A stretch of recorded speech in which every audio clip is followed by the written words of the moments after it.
G'day and welcome to episode 6 of The Other Side interviews on ADH-TV, our Tuesday night interview show that complements our weekly main show, The Other Side Australia, on Friday nights.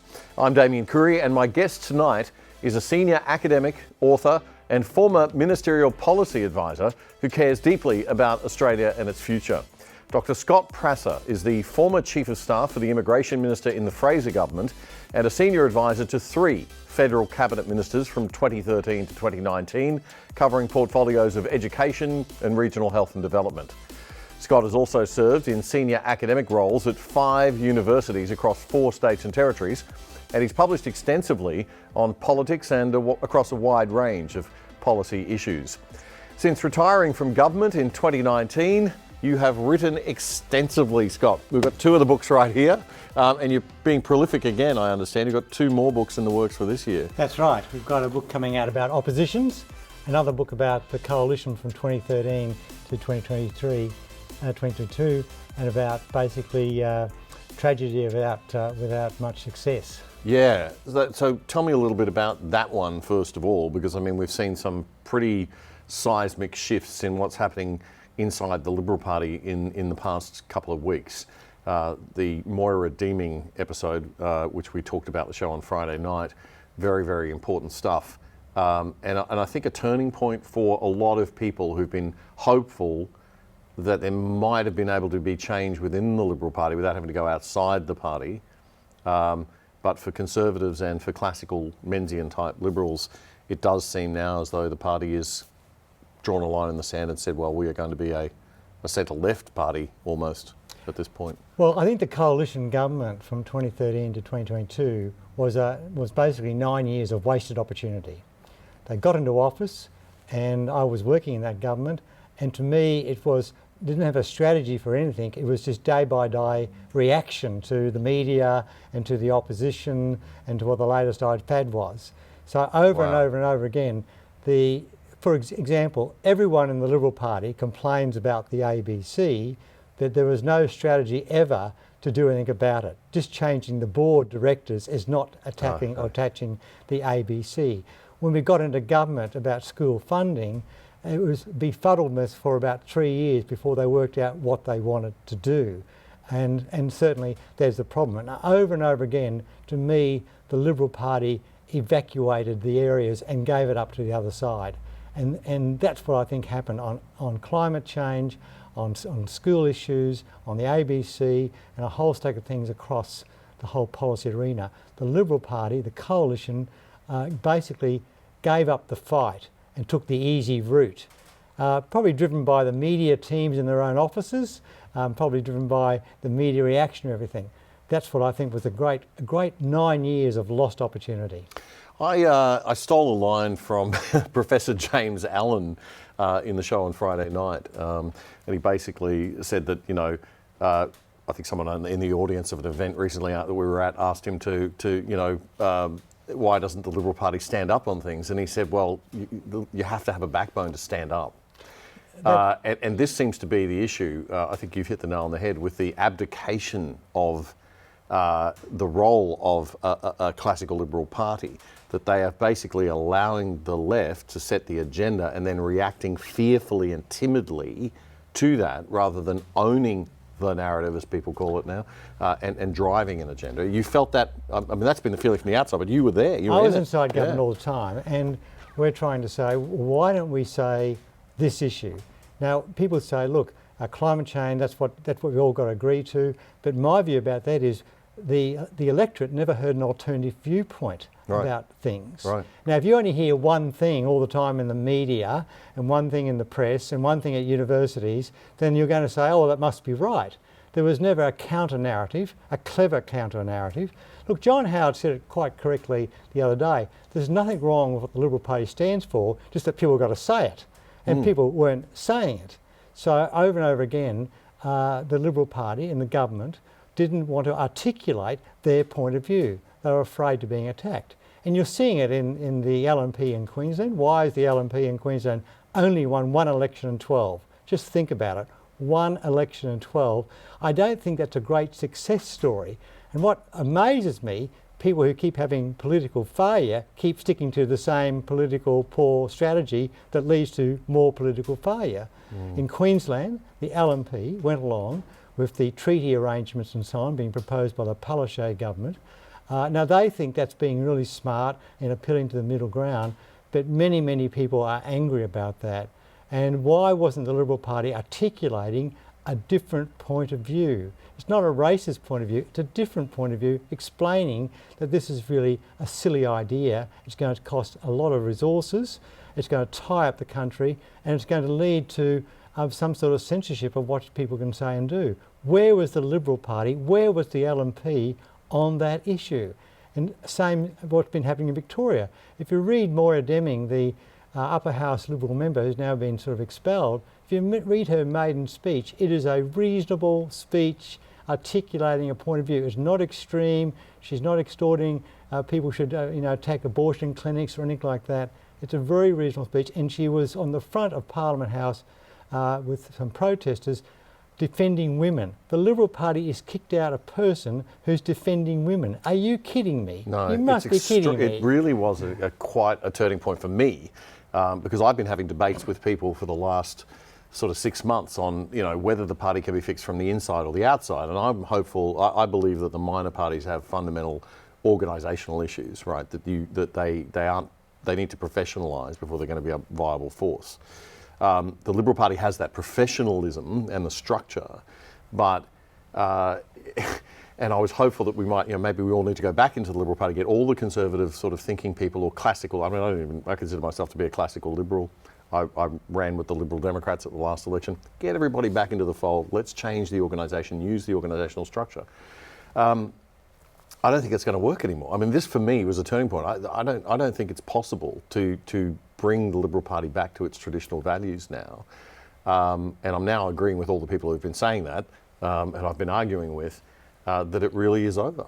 Well, I think, look, Dutton, there's some hope in Dutton because he's articulating a different view on gas prices and on the No campaign. But do you really think they're going to listen? I mean, I don't think the Sydney and Melbourne are going to listen to somebody from Perth, Adelaide or Brisbane who is a strong conservative. They're just going to laugh them off as being a conservative from a minor state.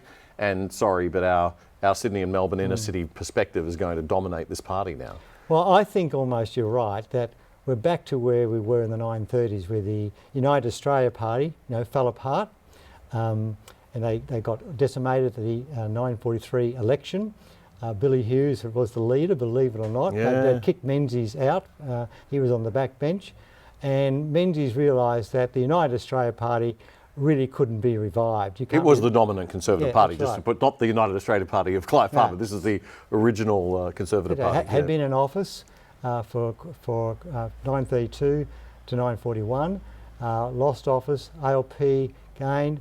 The United Australia Party really fell apart. Menzies realised it was no use trying to revive it. You can't revive a corpse, I think, is the best way to describe it. Right. And he said, we've got to bring all these disparate parts of the anti-Labor forces, or a better term we should be using, the non-socialist forces. I don't hear the word socialism used very much anymore. No. And bring them together. And that's what he did. That was his great achievement. The Country Party didn't come to the party. But he brought them together and set up a structured party that had branches, that was connected to the electorate, that had a platform, that knew what it was stood for. I think the problem with the Liberal Party in the States is they don't know actually what they stand for. That's why they haven't got any spine in the Jim Allen analysis, which I think is correct. They haven't got any spine because they don't know what they're standing up for. No. They can't stand. They don't know what to stand up for. Well, the church is too broad, right? There's too much right. conflict on policy, and I think and ideology and approach. Well, there's too many people in the church who are not true believers. Okay. Now the Labor the career Party, politicians, the young Liberals who've grown up in the party, all that sort of thing. Yes, right, and their values are quite distinctly different. The ALP have got an easier job. One, they always want to have more government. That's a very easy thing to sell, right? It's very hard to sell less government. You just sound like a mob of accountants turning up to give advice. Also, that ALP, I've long argued, are much better, given their background of people. They've got connections into a wider network of contacts. the unions, the teachers' unions, Massive, the public service. The Liberal Party people tend to be lone rangers, and they don't have those contacts. And so, you know, that's why the ALP are much better articulating and explaining their cause. That's why there's more, you know, 200 books about Gough Whitlam, but it took 15 years to get a book about Menzies. That seems really strange to me, right? It's an easier story to tell, or it's an easier narrative to tell. We want to take, and it sounds kinder and nicer. We want to look after people. We want to spend more on hospitals and spend more on education and spend more on healthcare and spend more and spend more and spend more. It's very hard to sell the opposite message. Yes, and it wasn't helped during COVID, where essentially, just remember, during the GFC, the coalition was very critical of the Rudd government for spending too much money. During the COVID crisis, what do? They spent money like out of this world, You've been inside that. Do you think that there was a policy, was there, you know, during your time, did you see a sort of a shift in thinking from, you know, we're going to be the economically responsible ones and make sure that we rein in spending, to, well, the electorate don't seem to care. We're not winning any support for this cutting all the time and trying to be responsible. We sound like the mean dad trying to keep the family budget together, whereas mum's handing out all the candy. Sorry, I should have reversed the genders there, probably get myself into trouble. But the analogy stands. The first budget of the Abbott government, the 2014-15 budget, came in, and that was about cuts and so on, and that didn't get through the Senate, right? And it got attacked left, right and centre, and after that the coalition lost its nerve, essentially. They lost their nerve. And then you had, you know, Turnbull replacing Abbott. Could you believe the party supporting Turnbull? I found this strange. And then you know, Turnbull really didn't know what he was standing for. He was really in the wrong party. He was leading the wrong party. He should have been in the Labor Party. Some might suggest the best party for him would be the Malcolm Turnbull party. Yeah, well, that's right. That way he could disagree with himself or something. That's probably. And so the party lost its nerve, if you like. And I'll just give you an example. Now, I was involved with school funding. We wanted to bring a more equitable, better, transparent school funding model in. We did, but it cost a lot of bucks. Now, the story I tell, at the 2016 election, we went to the election with increasing school funding on our original proposals by $1.2 billion. That's, okay, not a great deal more, but still spending lots of money. And then when we came after the election, we're going to have to fix this funding model. And the first proposal from the department was to increase it by $4.4 billion to keep everyone sort of happy, okay? You know, so the Catholics get growth, and the independents get growth, and the public schools get growth. And I said to the department person, that's ridiculous. He said, Scott, you've seen nothing yet. And look, we ended up getting it through the Senate, and it cost an extra $24 billion. So you went from $1.2 billion to 24.5. Morrison increased it further. Wow. And so let me tell you this, during all those discussions about the funding model, neither Treasury nor Finance raised one concern about whether this would make any difference. Oh my God. Now, I had to negotiate with the crossbench to get it through the Senate, which we did, and the only person who asked the most important question, would this make any difference? Would all this extra money to schools improve school performance? Because school performance in Australia has been in decline. And that was Pauline Hanson. She's the only person who said, Scotty, is this going to make much difference? Yeah. And I said, is this actually going to do what it's meant to do? Probably not, Senator. She said, but then she said to me, but you're spending less than Labor, aren't you? I said, that's right. Oh, we'll support you. Now, that was a pretty pathetic show that during all that process, there was no real concern from anyone about the extra billions of dollars. And then Morrison has increased it further to keep the Catholic sector happy. So we've completely reneged on, and we know the evidence says that extra spending doesn't make much difference. Once you get to a certain level, it doesn't make much difference. No. So we did it for short-term politics, if you like. This inflation thing is quite fascinating, because it really is a case of, I think they want inflation. They're pushing inflation almost to bring the value of the debt down, but of course then that brings down all the savings of Australians, doesn't it, and the value of those? Well, that seems to be pretty bad economics, and spending more money is going to increase inflation, as you know. To me, it's almost looking like a repeat of the Whitlam period, where we had, 18% inflation during that period, which people will forget about how bad things were. And so that's well, they weren't born. I mean, this is the amazing thing. We're not getting any younger, I guess. And I realised the other day that if you're under sort of 35 or even 40, you've not experienced anything above, 2.5% interest rates or 2% inflation. It's never been experienced. And also, people are not educated, I'm sorry to say. No, we're not. So people have no, if you like, historical context of where things have come from. And I find that quite interesting. I always start from, when I worked in government, what's been tried before, you find, oh, this is not a new idea, this is an old idea being recycled. Everybody, we've been through this before, so why are we doing it again? So that's often lost, especially with young people. Young people used to say in the office, Scott, how come you know this?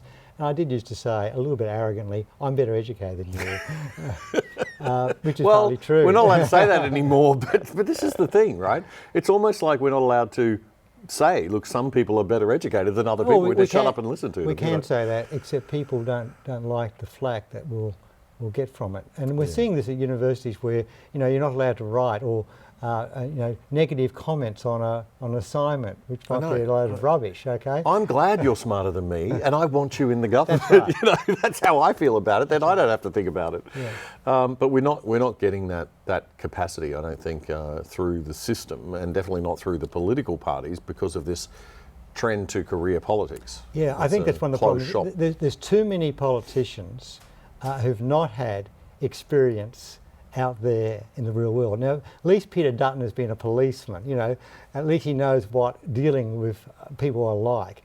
I was looking at a shadow minister of education way back, and I tracked it down. I said, this person hasn't got any degrees, couldn't find she hadn't got any degrees. And then what was this person's work experience? This person's work experience before they became a federal member had been working in a state minister's office. That's all the experience this person had before they became a federal member. Now, I think you need more experience in life than just working in a state minister's office. And I think that's one of the problems that we've got in government, that these people think that the whole world revolves around their games, their little political games, and who's going to get pre-selection, who's not going to get pre-selection. Well, it's our fault, right? I mean, we're sitting at home and we're not asking these questions. We're voting for people and not saying, well, hang on a minute, what do you know? Also, we don't join. We don't participate. Yeah. We don't participate. Now, that's one of the other issues. And the Liberal Party's really failed in the level of branch membership that they've now got. Well, that's a sign that your party's dying. It is a sign, and that's because many people who join branches feel powerless, you know. So they go along to meetings, they say their point, and then the party does something completely opposite to what they believe in. You're seeing it about the treaty issue I mentioned before in Queensland. We heard the other night, I was at a meeting where, some Liberal Party people, they're very angry about this. No one talked to them about this. This is a great strategy to get back in office. Now, getting back in office is important, but you've got to get back in office for the right reasons, to do the right things. Otherwise, you may as well just let it run by public servants. Yeah. So what do we do about the conservative forces in Australia and the classical liberal, the Menzies type liberals? How can the non-left forces get together and make something that work? Because all these little parties aren't very well structured. They're not professionally run. They've got a lot of egos and people wanting to dominate, as you do get with small political parties. You get it with big political parties too, but you get more discipline and structure and professionalism in bigger political parties. You do. I think I've called for maybe we should have the civil war and get it over and done with. Let's have the fight. Right. And between we saw in New South Wales, between the soft left of the Liberal Party, the Matt King, those sort of people, and the Premier of the state couldn't even go to Cardinal Pell's funeral. He just rolled over on everything, though, as the Conservative. What a pathetic... John Howard was there and Dutton was there, but the Premier of New South Wales, who's a Catholic, couldn't go to Cardinal Pell's because it might offend some people. Might offend the left, Dominic Perrottet was a Conservative, just for people who don't know, New South Wales Premier. He had a deputy who was, to appease the other half of the party, was a left-leaning Liberal. and the two of them, obviously Perrottet had to roll over on a lot of things, it seemed. He was not the leader we thought he was going to be, and they lost, as they always will when you have a divided message going out to the public. Everyone should have a read of Margaret Thatcher's autobiography. Now, Margaret Thatcher, you know, she was in the Heath Conservative government from 1970-74. It did all these U-turns on every issue, wages policy, government assistance, bailouts and so on. She became leader after that election. And her argument from the word go, the Conservative Party has got to talk to its Conservative base, right? And the things that the party is doing was completely opposite to what the Conservative base is. And we know from both Menzies and people like Senator Carrick and Margaret Thatcher, it's by being different from the other mob that gets you electoral wins. That's what gives you electoral wins. Well, there's nothing to lose when you're losing almost 100% of your elections, right? So, okay, the party's wiped out now. I mean, even in Tasmania, which was the only Liberal state, we've now seen two people leave the party and go... What a joke of a government anyway, right, really. So, okay, so we are red through and through across Australia, right? The whole country, every state, the federal government, the whole lot. So it really is time for Conservatives to stop and think again. You said there should be a civil war within the party to really have this fight and duke it out between the progressive Liberals and the Conservative Liberals.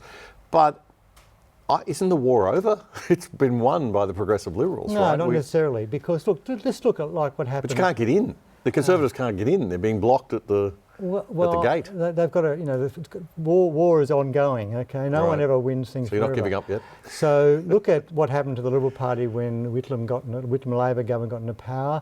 They all wanted to become lookalikes like the Whitlam government. Billy Snedden became the leader of the Liberal Party. We called it Me Too politics, you know. He was just adopting the same sort of policies. Yeah. Now, standing on the side was Malcolm Fraser, who had a 6% rating in the polls as potential leader. Now, I was a Malcolm Fraser fan. People said, Scotty, you're mad, you're crazy.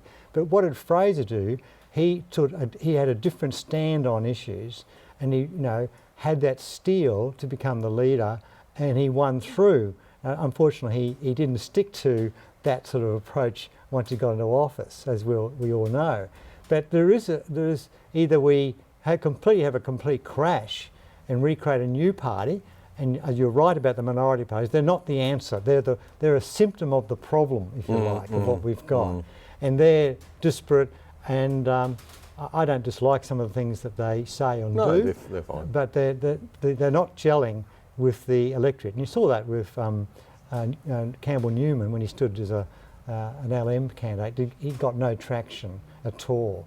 So the Liberal Party's got to be rebuilt. The Labor Party's rebuilt themselves many times from within. You know, they've had splits several times. They've been federal intervention several times. Over and over again, the Labor Party seems to be able to rebuild themselves when you think they've destroyed. They're an extraordinary machine. Yeah. The left in this country are tremendously organised. They're strategically brilliant. They're very clever at distraction politics. I saw Dan Andrews this week hosting a story time, a trans story time, drag queen story hour at Parliament House. So talk about put it in your face and force John Pizzuto, the opposition leader, to take a position. I'm bringing the drag queen into Parliament House. We've got the kids sitting there. Here he is. I'm even going to go and stand beside him, right, and do the whole thing. What a brilliant, if not diabolical, strategy. No Liberal would dare criticise it. And John Pizzuto said, you know, I would have been there had I not had to do something else. Of course, I would have been there supporting it. When you've got parents in the Liberal Party across Australia screaming for something to be done about and parents this turning out a normalisation. protest meeting about that at some childcare places, complaining. Normal, you know, parents not in the Liberal Party turning up and protesting about these things. So that's the point. People are not hearing an alternative viewpoint all the time. No, but that's what Dan Andrews and the very clever. I mean, look, you've got to hand it to these guys. Their organisation, their strategy, their structure. They know how to play the game. They do. And that's because they do it brilliantly. They train people. We don't train people. Even the Greens are very sophisticated in a lot of what they do. We don't have developed networks of outside contacts and so on. You know, I've been in academia, and I can tell you right now, although a lot of people in academia regard me as a sort of a liberal, although I'm not a member of the Liberal Party because I thought it was inappropriate, I never got a phone call from anyone in the Liberal Party, ever. People think I've got some connections to the Liberal Party. I have no connections to the Liberal Party. No one ever bothers to talk to me. I might be a critic of the Liberal Party. I'm often a critic of the Liberal Party, but no one ever rings me up and say, hey Scott, maybe you could give us an idea or two. Now if I was in the Labor Party, I would have been positioned somewhere in the bureaucracy or in a university and become Vice Chancellor or something. They would have looked after me. In the Liberal Party, when you leave, you walk out, that's goodbye. It's a very funny political party in a sense. And I think it's to do with its origin and its background is my explanation for it. Okay. So you see the future as occurring from within, but there needs to be a bit of a civil war. There's got to be a real fight about what the party stands for. There's got to be a much more cleverness about their recruitment and who they have and strategic thinking.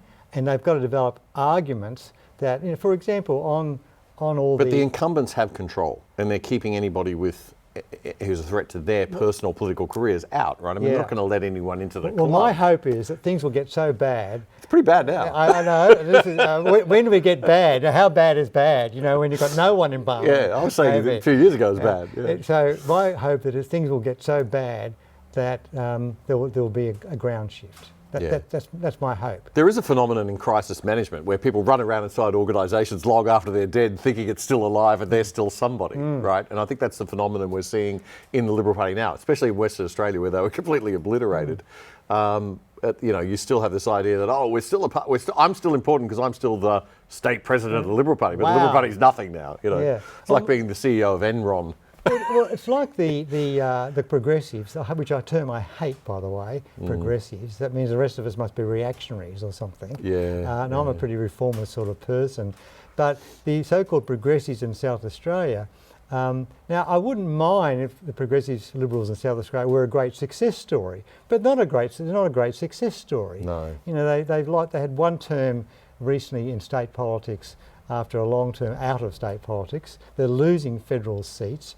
So show me progressives, where's your success? That's the point I'm trying to make all the time. Look, I don't want to get stuck on the Liberal Party too much or just, you know, focusing on this inner political stuff. A friend of mine said to me today, you know, it's the people of Australia, it's Australia, right? People are confused. They don't know who they're voting for or what they stand for. That's correct. And so the failure to actually go out there with a story, with a real narrative, I hate using the word, but narrative, that's going to kind of inspire people and excite people to a classical liberal philosophy and a classical liberal approach to government, because I think people are hungry for a Pierre Poilievre, the sort of the conservative of Canadian conservative leader and type we're looking for it and we're looking to hear it, and you know when that occurs, people will move in big seismic ways and so on towards that issue. Sort of what we saw with Trump. You know, everybody was tired of the old Republican sort of neocon, sort of boring approach to things, and they wanted that Reagan excitement again. Yeah, right? And I've got some sympathy for Trump. I'm not like a lot of people say, you know, terrible. I think he could have managed things better. Of course he could have. When he got there. You never get the perfect personality type, do you? You get the character. He was on the right track in many ways. His policies never concerned me. I never really, when you look at his policies, you just go, well, there's nothing there that I'm actually finding offensive. He's pretty much a New York Republican policy. Well, during COVID, Sweden, as you know, adopted a different approach on COVID. They didn't have lockdowns. They didn't close down the schools. They didn't have people running around with masks when they are running or in their cars or so on, as in Queensland. And they were criticised around the world for this approach. But and they had up on their website about these measures they were adopting. And these measures were apparently very similar to what Trump had. Trump's were taken down, okay, and the Swedish government's was taken down. The Swedish government insisted they get restored, but they were very similar to what Trump was saying, and this has been recorded. Now, so you had this political media barrage against Trump when he was saying some sensible things on the COVID as well as some other things, but the Swedish government is a very interesting example of what was going on. And the hysteria that went on during COVID is another example of where was the voice of reason during all that crisis. The coalition government let us down. Tell us a little bit about I know you've written a fair bit on the COVID situation. You've also written, this book it's almost a textbook for law students, I guess, on royal commissions and public inquiries. We see a lot of government leaning on this concept of royal commissions and public inquiries now to take away the responsibility of owning decisions, right? It's like, we'll have a royal commission into that, and then the royal commission hands down its findings, and we pick and choose what we want to implement or not, but we can always blame the royal commission. We never have to take responsibility or lead. Just in terms of the COVID situation, we need some kind of investigation, don't we? And some kind of analysis, but should it take the form of a royal commission or not? Well, I've thought about this a lot, and there's a lot of things we did right in Australia about COVID. We had low death rate and so on, but a lot of things to me, the loss of freedom, roll out the vaccinations, the border closures. Queenslanders couldn't come back to Queensland, which I thought was Australians couldn't come back to Australia and couldn't leave Australia. This is absurd. Plus all the money, plus all the misinformation from the health authorities. Don't wear a mask in your own car. Police rounding up people, pregnant women on the horses in Sydney. I thought it was disgraceful. Many of those fines have had to be dropped. Okay, they were illegal. Well, what we saw was just. I couldn't believe what I was witnessing at the time. I started this podcast, this show started as a podcast because of my frustration with what I was seeing having come back from overseas. Now Prime Minister Albanese and said there would be a Royal Commission. Katie Gallagher, the current Finance Minister, was head of the Senate committee, and the recommendation was there should be a Royal Commission, okay, into looking at what we did right, what we did wrong. New Zealand has appointed a Royal Commission. Sweden has had a Commission of Inquiry. Norway's had a Commission of Inquiry. There's probably enough information out there. Commission of Inquiry, and England's got an inquiry going on at the moment, right? Which is like a Royal Commission. My view is we need some independent body to assess what we did. It's got to be a federal state Royal Commission, okay? And we've got a Royal Commission to Robo-Debt, that is the previous mob, okay, the coalition government, fair enough, but we haven't got a Royal Commission to something where 17,000 Australians died, and we haven't got a Royal Commission to explaining what exactly went right and what went wrong and what can we learn for it. And I think this is a big gap. And the Prime Minister the other night was asked about this, and I thought his performance was pretty weak. Yes. The WHO has said the pandemic's over. He was talking about, there's still COVID cases. Well, come on. The reason why he doesn't want to have a Royal Commission because of the actions of 5 Labor, state and territory governments which was over the top, especially in Victoria. That's why we don't want a Royal Commission, because it would mean their actions would have to be exposed and discussed. Okay, that's the issue. And politics. Totally. And we have 20,000 excess deaths now, 6,000 of which, at least 6,000, are unexplained. That's right. So the dying is not over. And we need to understand a whole lot of dimensions of the way that this crisis was handled or mishandled, what we need to do in the future to protect civil liberties when this sort of thing occurs, because there is a need for some civil liberties restriction, but we need to be very careful in how we do it. We don't do it in a way where we divide the country and we have people saying, well, if you're walking down the street, you're a terrible citizen, you're putting everybody at risk. Well, people tell me in Victoria that there were sort of police helicopters hovering over the area. It turned into a complete police. People were afraid to walk outside at night time.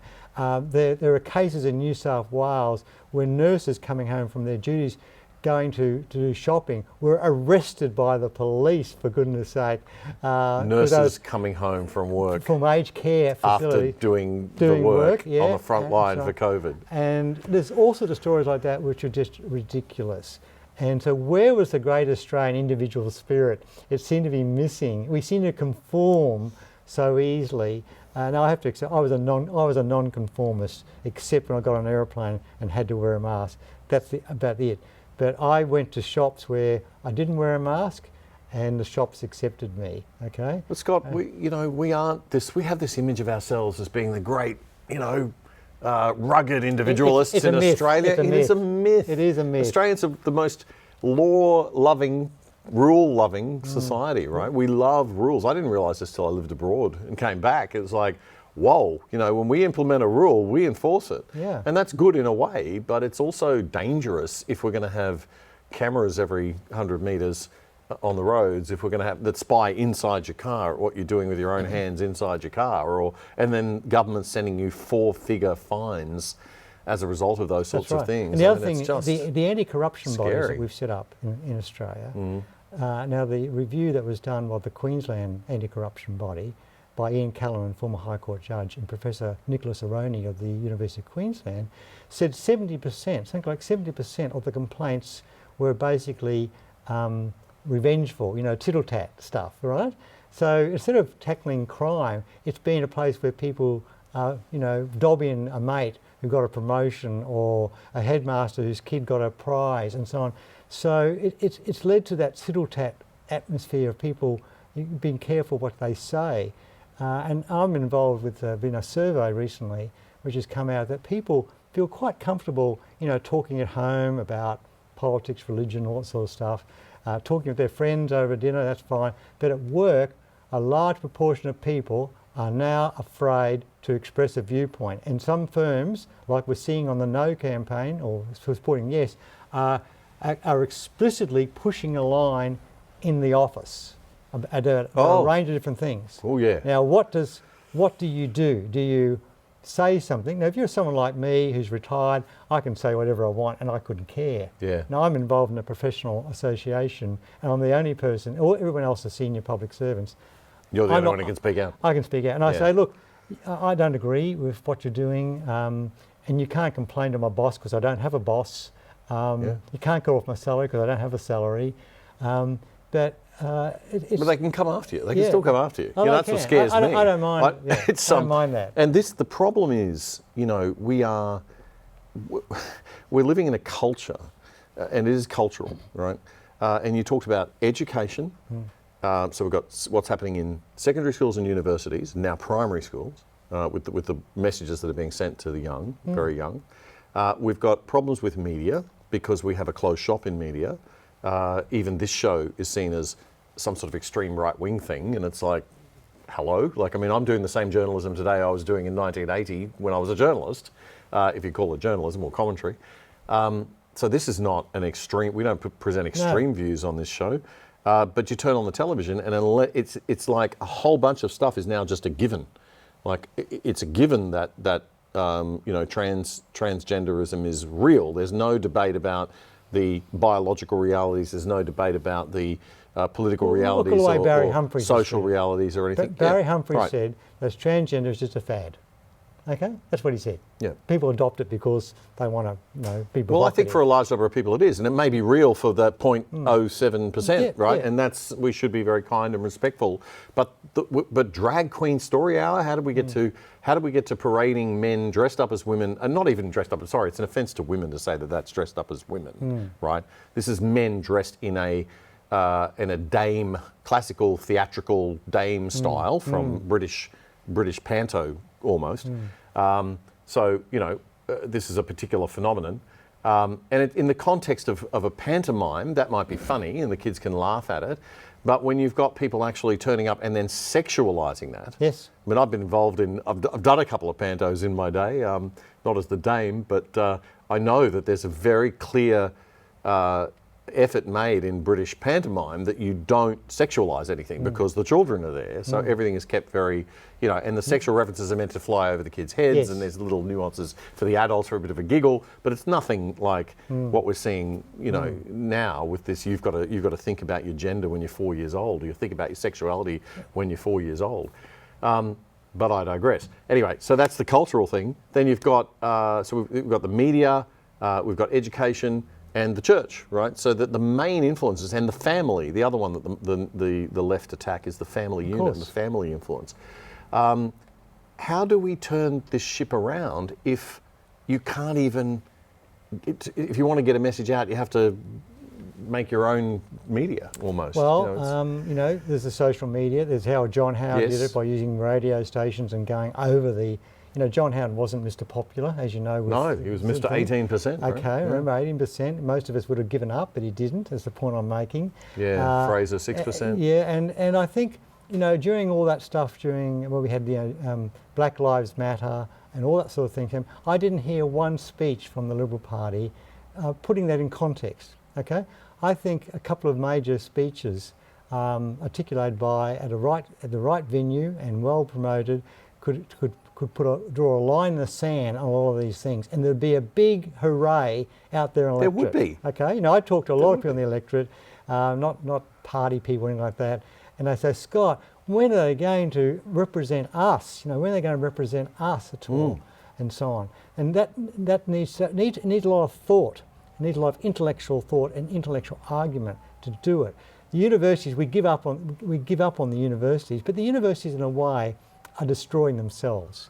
You know, the latest figures are coming out that having a degree is no longer of much value. No, okay? it's not. Right? Yeah. Now, you know, we've got a skill shortage in Australia. You know why we've got a skill shortage in Australia? We've got too many people at universities. Okay, doing gender studies doesn't give you many skills to fix the plumbing or to build roads or build houses and so on. We've got too many people at university. We should have more people at technical education. Yeah. We've made universities the goal that everyone should get to. And I've taught a lot of universities and a lot of kids, they're great, but there are a lot of kids there who really shouldn't be there.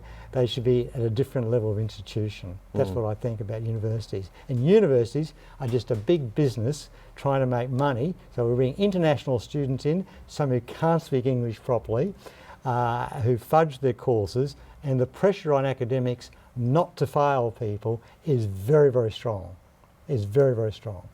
Yeah, and the quality of papers and everything's gone down, and therefore you can't grade, you know, a foreign student's paper differently to a local student, so the local student standards drop, and we just have a mass production. Also, the other thing going on degrees, culturally is that, you know, in my day, in olden days, I know, if I sat for senior exam in Queensland, it was 5 straight days of examinations, some 6 hours a day, right?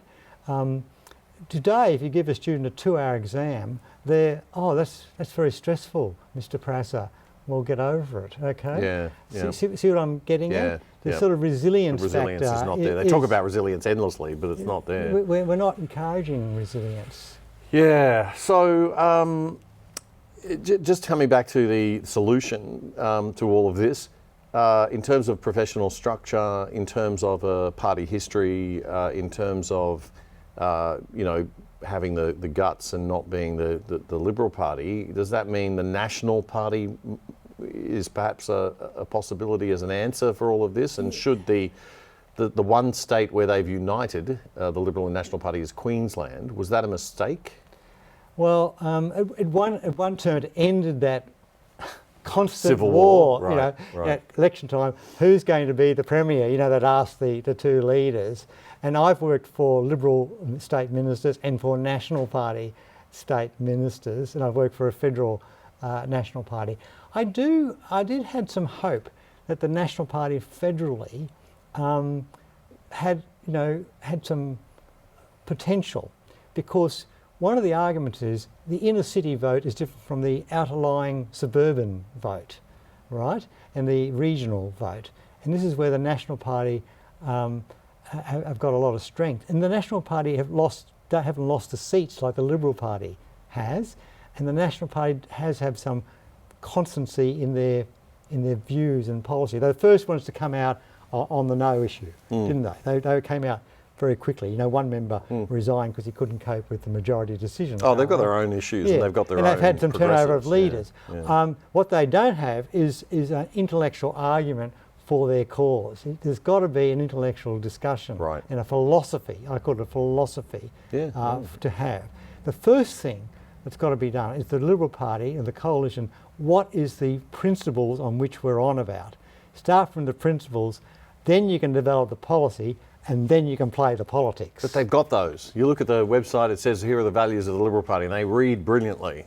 And then the party is completely different to what the values are. I think they think those things on the website are just there for show rather than what they're on about. Inside government, those things are really, really discussed about things.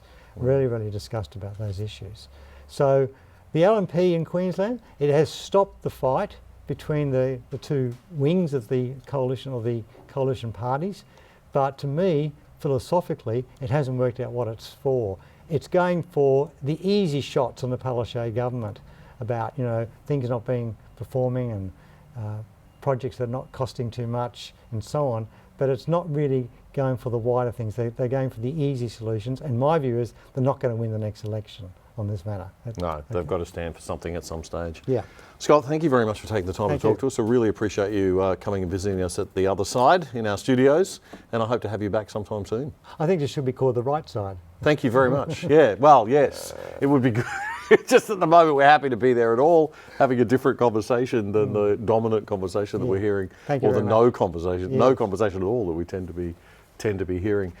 So the books, you've got The White Elephant Stampede. Yeah, this is about how we keep wasting money on projects that don't have any great value, if you like, and, you know, desalination plants that don't work. My next fight is going to be over the 2032 Olympic Games, of which I'm opposed to, because the Queensland government can't run a forensic testing laboratory. How are they going to run a multi-billion-dollar Olympic Games, which is going to cost the taxpayer and the Brisbane ratepayer a lot of money? Terrifying. Okay? It's terrifying. It really is. So Connor Court Publishing. If you go on the online, look, they're a great publisher. No sponsorship payment here. I just want to give them a plug because they do great work. Connor Court publish a whole bunch of fantastic writing that you just wouldn't get elsewhere, and we wouldn't have if it wasn't for Connor Court. So please do get online, CONNOR Court, and check out their range of books. You'll get great authors like Dr Scott Prasser and many, many more. And they're printed in Australia too. And they're all printed in Australia. Wow. Yep. Amazing. We're doing something. We're manufacturing something. We can do it. We can do it. We can do it, Australia. All right. Thanks very much for joining us, Doctor. And thank you for joining us for another episode of The Other Side Interviews right here on ADH TV. Don't forget to follow us on the socials. And please, if you like the content, share it. We need your support. This is a grassroots movement. We need you to share the content, but also tell your friends. I found this interesting new show. Make sure you check it out. You can get ADH TV as an app on your phone and watch us at any time, anywhere. All of the shows are on demand. It looks just like Netflix, the interface. So you just click on the shows you want. You've got Alan Jones, you've got Mark Stein, you've got Alexandra Marshall and the wonderful Spectator TV show. There really is some fantastic content on ADH TV, and it's a privilege to be up there with everybody else and starting this new media movement in Australia. So please do join us. ADH TV, download it on your phone or your iPad, and also you can download it on most smart TVs, the really smart TVs. If you've got a smart TV and you can't download it, it's not really a smart TV. You've got to have ADH. So ADH TV on your smart TV, and then you can just watch like you do with Netflix, all the shows. So please do that, and please tell your friends. Word of mouth, social media sharing, that's what we need to really get this happening and off the ground. So we're not going to sit here and fight the old media. We're creating a new media and a better media for you here at ADH and The Other Side Australia. So join us on the ride. We'll see you Friday night for The Other Side Australia, and next Tuesday for The Other Side Australia interviews again. I'm Damian Coory. Good night.